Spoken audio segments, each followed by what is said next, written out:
Vous y croyez ça? Encore une fermeture du gouvernement à l'horizon et cette fois, c'est à cause des vacances. Oui, vous avez bien entendu. Tandis que le Congrès était censé trouver une solution pour éviter le chaos, MAGA Mike Johnson a envoyé la Chambre des représentants en vacances. Pendant ce temps, le Sénat essaie de conclure un compromis, mais il faut encore que ce projet de loi revienne à la Chambre pour être adopté. Le hic, la Chambre n'est même pas à Washington en ce moment. Ils sont en congé et ils n'ont aucune intention de revenir de sitôt. C'est ce genre de gâchis politique qui pourrait bien vous concerner directement, mais pas de la manière à laquelle vous vous attendez. Restez avec nous, car cette histoire va prendre un tournant inattendu. Et maintenant, tout ça n'est pas juste un incident isolé. Non, c'est la continuation d'un schéma bien plus vaste. Le gouvernement, encore une fois, sur le point de s'arrêter et cela pourrait bien avoir des conséquences majeures pour vous, moi et tout le monde.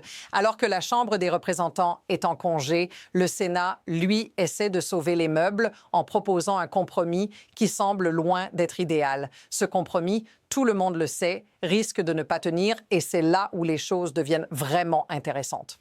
Pourquoi? Parce que ce n'est pas juste une question d'argent ou de politique, c'est une question de pouvoir, de contrôle et de ce qui est vraiment en jeu dans cette bataille. Mais la vraie question ici, c'est pourquoi diable une partie de notre gouvernement joue-t-elle à la politique de cette manière alors que les citoyens, vous et moi, sommes les premiers à en souffrir? Regardons maintenant ce qui se passe réellement. MAGA Mike Johnson, qui est censé prendre les choses en main, est loin d'assumer son rôle. Non seulement il a envoyé la Chambre en vacances, mais il est également en train de briller par son absence sur des questions cruciales. Ce n'est pas juste une question d'incompétence, mais bien de priorité. Comme le rapporte Andrew Desidario, les leaders républicains du Sénat ont réussi à créer un accord pour financer le gouvernement, mais la véritable bataille se joue ailleurs. Ce qui est sur le point de se produire est choquant. La Chambre des représentants, en retard surtout, devra maintenant rattraper ce retard. Mais comment peuvent-ils faire ça si personne n'est présent pour voter? Et pourquoi ce retard? Parce que MAGA Mike se préoccupe plus de ses distractions sociales que de l'avenir du pays. Cela vous semble-t-il juste? Et voilà où ça devient vraiment dangereux. La vraie question n'est pas si un compromis sera trouvé, mais à quel prix? Parce que ce compromis qu'on nous propose ne semble rien de plus qu'une solution temporaire qui ne règle en rien les problèmes structurels qui nous affectent tous. Alors, comment tout cela pourrait-il se retourner contre vous? La situation ne fait qu'empirer. Pendant que MAGA Mike se la coule douce, le Sénat a dû prendre des décisions drastiques. Comme le disent certains analystes, ce compromis n'est même pas une vraie solution. C'est une fuite en avant. Le plan qui se profile en coulisses est une manœuvre pour repousser les problèmes sans les affronter. Il y a un détail important que personne ne mentionne assez, le financement du département de la sécurité intérieure, y compris l'ICE et la patrouille frontalière, va être prolongé pour 2 semaines supplémentaires. Imaginez cela. Ces agences, responsables de nombreuses controverses, reçoivent encore des fonds alors que les citoyens, eux, sont laissés pour compte. Les démocrates, certes, s'opposent, mais au final, ce compromis va encore une fois renforcer ces institutions au lieu de les réformer. Et devinez quoi? Ce n'est qu'un petit pas dans un cycle sans fin. La vraie question à se poser maintenant, pourquoi continuer à financer ce système? Est-ce vraiment ce que vous voulez pour l'avenir? Les choses ne s'arrêtent pas là. Le temps presse. Jake Sherman rapporte que la direction républicaine de la Chambre envisage de rappeler les députés dès dimanche si le Sénat parvient à adopter les 6 projets de loi ce soir-là. Mais voici la vraie question. Seront-ils prêts à revenir à temps? Le week-end arrive et un vote doit absolument avoir lieu. La fermeture du gouvernement est désormais inévitable. En réalité, le shutdown pourrait durer quelques jours, voire plus, mais qu'en est-il de la confiance du public? Les gens n'attendent plus de promesses, ils attendent des actions.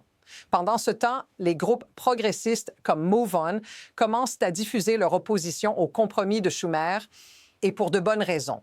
L'idée d'une prolongation de financement sans une réforme significative de l'ICE et de la patrouille frontalière ne fait qu'enfoncer encore plus profondément le clou dans ce système qui semble déjà hors de contrôle.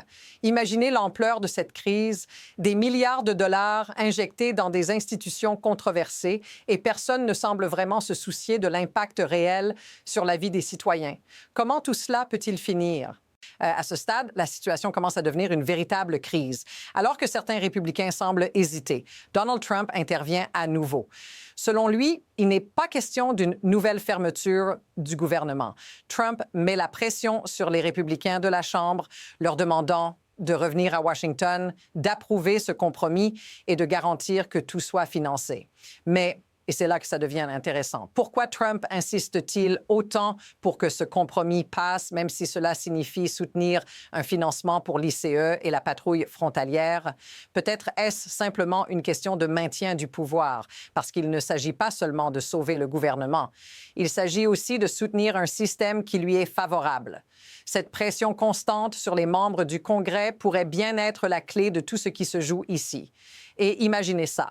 Alors que les républicains sont divisés, Trump continue de pousser pour ce financement tout en dénonçant les propres erreurs de l'administration Biden. Mais que se passe-t-il vraiment derrière cette façade de compromis? C'est là que les choses deviennent encore plus sombres. Mais attendez, ça devient encore plus fou. Tandis que les républicains jouent leur dernière carte, un autre problème majeur surgit. MAGA Mike, toujours absent, a été interrogé récemment sur une question clé.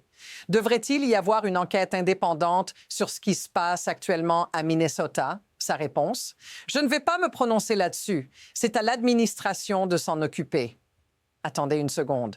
Le président de la Chambre des représentants, celui qui est censé diriger et prendre position sur les sujets importants, n'a même pas d'opinion sur une enquête qui pourrait affecter des vies humaines. C'est exactement ce qu'on appelle un manque de leadership. Mais voici où ça devient encore plus risqué. Pendant que MAGA Mike reste silencieux, d'autres voix, bien plus bruyantes, prennent le relais et se battent pour leur agenda. Vous vous demandez peut-être pourquoi cela vous concerne, parce que cette inaction, cette absence de direction pourrait finir par coûter très cher à tout le pays. Si la Chambre des représentants reste paralysée, qui prendra réellement les décisions? Et qu'est-ce que cela veut dire pour vous en tant que citoyen? Pendant ce temps, le chaos continue de s'intensifier. MAGA Mike, en plus de son absence, fait face à des critiques croissantes, non seulement des démocrates, mais aussi des républicains.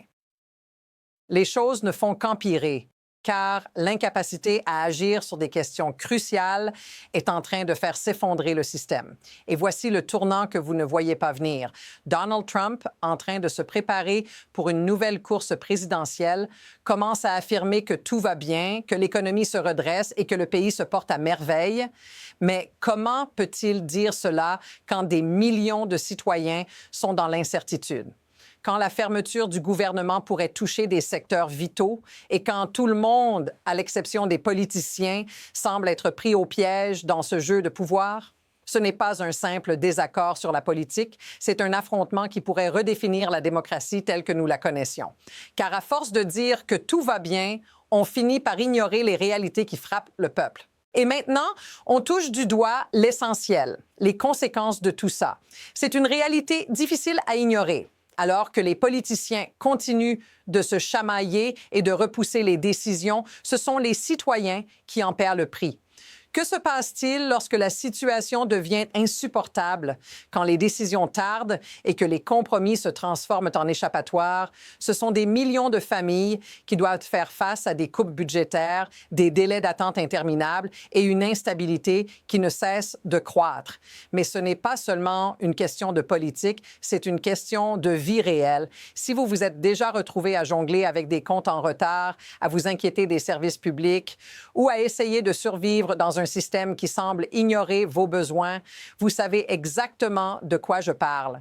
Et si vous avez déjà ressenti ce genre d'incertitude dans votre quotidien, dites-le en commentaire. Parce que ce qui se passe aujourd'hui pourrait bien façonner la réalité de demain.